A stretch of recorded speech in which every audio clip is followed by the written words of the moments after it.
दिल्ली के लाल किले के पास हुए कार ब्लास्ट का दर्द अभी देश भूला भी नहीं था कि आतंक फिर अपना खूनी चेहरा दिखा गया। शुक्रवार देर रात श्रीनगर के नौगांव पुलिस स्टेशन में एक ऐसा भयानक धमाका हुआ जिसने पूरी घाटी को दहला दिया। रात लगभग उसी वक्त 14 नवंबर की खामोशी को चीरते हुए ये ब्लास्ट हुआ और पल भर में चारों ओर चीख पुकार मच गई। इस दिल दहला देने वाले विस्फोट में अब तक 9 लोगों की मौत हो चुकी है, जबकि करीब 30 लोग गंभीर रूप से घायल हैं।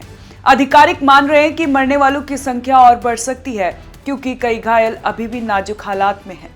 नौगांव का ये धमाका सिर्फ एक सुरक्षा चुनौती नहीं, बल्कि पूरे देश के दिल पर एक और गहरा जख्म है। लेकिन इसी बीच एक बड़ा अपडेट सामने आया है। जम्मू कश्मीर के डीजीपी ललनीन प्रभात ने नौगांव थाने के धमाके पर बड़ा बयान देते हुए साफ किया कि ये कोई आतंकी हमला नहीं, बल्कि एक दुर्घटना थी। प्रेस कॉन्फ्रेंस में उन्होंने बताया कि विस्फोट तब हुआ जब एफएसएल टीम सैंपल इकट्ठा कर रही थी और उसी दौरान एक तकनीकी चूक से यह हादसा हो गया। डीजीपी के इस बयान ने उस डर और अफवाहों पर विराम लगाया जो धमाके के बाद पूरे घाटी में फैलने लगी थी। लेकिन सवाल फिर उतना ही है, गंभीर है। जिस जगह पर सुरक्षा सबसे कड़ी होनी चाहिए, वहां ऐसी चूक कैसे हो गई? और क्या इस हादसे ने सिस्टम की किसी गहरी कमजोरी को उजागर कर दिया है? नौगांव ब्लास्ट अब सिर्फ एक धमाका नहीं, बल्कि सुरक्षा एजेंसियों के लिए सख्त चेतावनी बनकर सामने आया है। डीजीपी ललनीन प्रभात ने बताया कि फरीदाबाद से जब्त किए गए विस्फोटक की सैंपलिंग पिछले 2 दिनों से चल रही थी।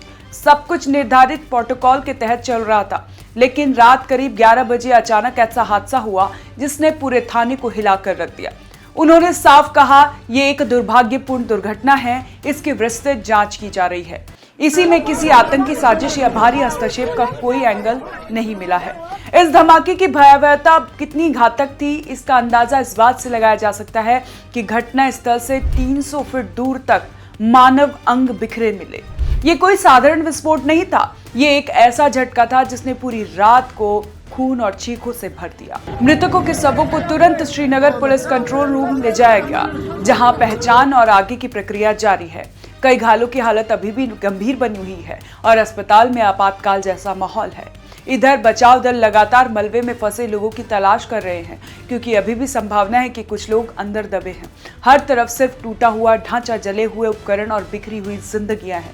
ये दृश्य साफ बताता है कि नौगांव थाने में हुआ ये विस्फोट किसी छोटी चूक का नहीं, बल्कि एक महाविनाशकारी हादसे का नमूना बन गया है।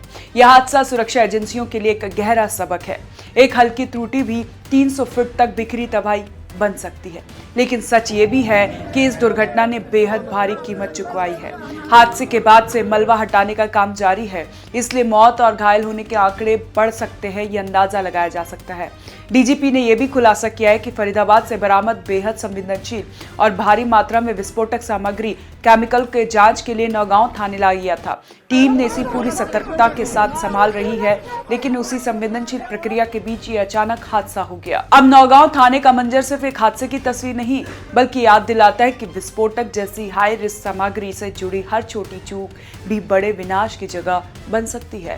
पूरी घटना ने सुरक्षा प्रोटोकॉल, तैयारी और सिस्टम में मौजूद कमजोरियों पर एक बार फिर कड़े और बड़े सवाल खड़े कर दिए हैं। कैसी लगी आपको ये जानकारी? आप हमें कमेंट कर जरूर बताएं और देखते रहें ओएनओजी न्यूज़।